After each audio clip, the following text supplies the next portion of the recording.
Hello and welcome students, আশা করি তোমরা সকলেই খুব ভালো আছো। জ্ঞানজ্যোতি কোচিং সেন্টার পক্ষ থেকে তোমাদের সবাইকে আরো একবার স্বাগত। তো আমি মীরা ম্যাম, আমি আজ তোমাদের যেই টপিক নিয়ে আলোচনা করব সেটা হচ্ছে তোমরা যারা বর্ধমান ইউনিভার্সিটি আন্ডারে পড়ছো, তোমাদের থার্ড সেমিস্টার মেজর 4 যে বেঙ্গলি সিলেবাস রয়েছে, ঠিক আছে, সেই সম্পর্কিত আছে ক্লাসে তোমাদের সঙ্গে আলোচনা করব। সেখান থেকে একটা টপিক নিয়ে, সেটা হচ্ছে বাংলা শব্দ ভাণ্ডারের যে পরিচয় যে রয়েছে, ঠিক আছে, তোমাদের সিলেবাস ভিত্তিক একটা টপিক।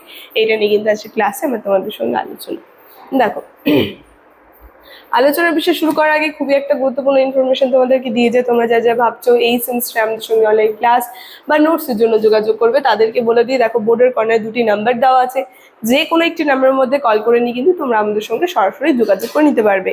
তার সঙ্গে তোমাদের কোর্স ফির জায়গাটা আমি একটু বলে দিচ্ছি, সমস্ত ইনফরমেশন দেওয়া আছে। তোমরা যারা মেজর কোর্সের আছো তাদের জন্য আছে 1199, আর যারা মাইনর কোর্সের আছো তাদের জন্য আছে 699, ঠিক আছে। আর সমস্ত ইনফরমেশন স্ক্রিনে দেওয়া আছে, একবার তোমরা দেখে নেবে। তাহলে আমি একেবারে আলোচনার বিষয় চলে যাচ্ছি। দেখো, প্রথমে বলেছি বাংলা শব্দ ভাণ্ডার যে রয়েছে, এটা নিয়ে খুবই একটা ছোট্ট ক্লাসের আলোচনার বিষয় কিন্তু আজ আমার ক্লাসে, ঠিক আছে। দেখো কি বলছি, বাংলা শব্দ ভাণ্ডার, যেখানে বাংলা ভাষায় ব্যবহৃত সমস্ত শব্দের সমষ্টিকে বাংলা শব্দ ভাণ্ডার বলে। তাহলে এক কথা যদি আমরা বলি বাংলা শব্দ ভাণ্ডার কাকে বলে, আছে ক্লাসের যেই টপিকটা নিয়ে আলোচনা, যেখানে সমস্ত ভাষা মিলে এক জায়গায় একত্রিত হচ্ছে, সেটাকে আমরা কি বলবো, ভাণ্ডার, শব্দ ভাণ্ডার। ঠিক এখানে শব্দের সমষ্টিকে বাংলা ভাষায় শব্দ ভাণ্ডার বলা হচ্ছে।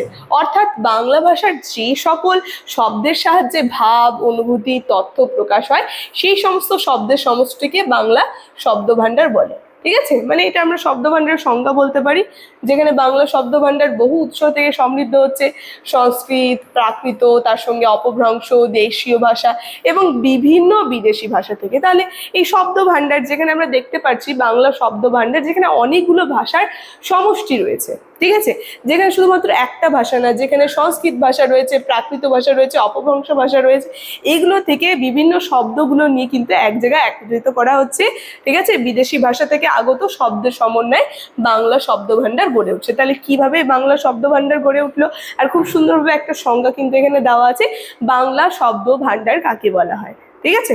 এরপরে এক একগুলো শব্দ যে রয়েছে সেগুলো নিয়ে আলোচনা করি। দেখো, এই যে বাংলা শব্দ ভাণ্ডার, এই শব্দ ভাণ্ডারের কিছু প্রধান শ্রেণী বিভাগ এখানে বলে দিয়েছে।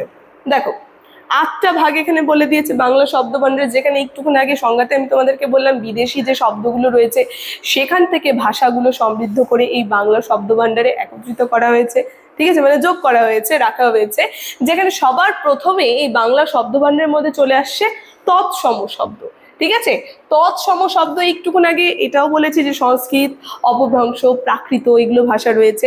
তো তৎসম বলতে, তৎসম শব্দ, তৎসম ভাষায় যেটাকে বলা হয়, যেখানে তৎ বলতে সংস্কৃত, ঠিক আছে, এবং সম, যেই ভাষাগুলো সংস্কৃতের সমান এই বাংলা ভাষায় সংগৃহীত করা হয়েছে, সেগুলোকে তৎসম শব্দ বলে। তারপরে রয়েছে অর্ধ তৎসম, আমরা বুঝতে পারছি যেখানে আধা মানে অর্ধেক কিন্তু থাকবে। তৎসম বলতে সেই সংস্কৃতের মধ্যে অর্ধেক ভাষা, তার সঙ্গে অর্ধেক বাংলা ভাষা মিলিয়ে কিন্তু সেই শব্দটা তৈরি হবে। তারপরে রয়েছে তদ্ভব, তারপরে রয়েছে দেশি, বিদেশি, আগন্তুক শব্দ, নবগঠিত শব্দ, অপ্রচলিত শব্দ, ঠিক আছে। এইভাবে বিভিন্ন বিভাগ কিন্তু রয়েছে, এগুলো নিয়ে পরে ক্লাসে আমি আলোচনা করে দেবো এক এক করে। শুধুমাত্র আজকে আমরা নামগুলো জেনে গেলাম, বাংলা শব্দ ভাণ্ডার যে রয়েছে তার প্রধান শ্রেণী বিভাগগুলো। এখন সবশেষে উপসংহারে আমরা কি বলবো, এই বাংলা শব্দ ভাণ্ডার বাংলা ভাষার অন্যতম প্রধান সম্পদ, যেখানে বিভিন্ন উৎস থেকে আগত শব্দের সমন্বয়ে বাংলা ভাষা সমৃদ্ধ হচ্ছে, ঠিক আছে। মানে বিভিন্ন উৎস, বিভিন্ন বিদেশি ভাষা, সংস্কৃত ভাষা, বিভিন্ন দিক থেকে কিন্তু শব্দগুলো জোগাড় করে নিয়ে কিন্তু বাংলা শব্দ ভাণ্ডারে যুক্ত হচ্ছে এবং বৈচিত্র্যময় ও প্রকাশক্ষম রয়েছে। তাই বাংলা ভাষার ইতিহাস ও বিকাশ বুঝতে শব্দ ভাণ্ডারের পরিচয় জানা অত্যন্ত গুরুত্বপূর্ণ। তাহলে বাংলা ভাষা বুঝতে গেলে পরে কিন্তু আমাদের আগে বাংলা শব্দ ভাণ্ডারটা যে রয়েছে সেটা বুঝতে হবে, ঠিক আছে। তাহলে খুবই একটা ছোট্ট ক্লাস কিন্তু ছিল আজকের ক্লাসে আমার আলোচনার বিষয়। আচ্ছা, এখানে তোমাদেরকে একটু ইনফরমেশন বলে দিই, শুরুতে আমি বলে দিয়েছি, সমস্ত ইনফরমেশন দেওয়াই আছে। যদি দেখো বোর্ডের কর্নারে 2টি নাম্বার দেওয়া আছে, সেই আগেই বলেছি ক্লাসের শুরুতে। এই নাম্বার দুটি হচ্ছে আমাদের Gyanjyoti coaching centre official helpline number.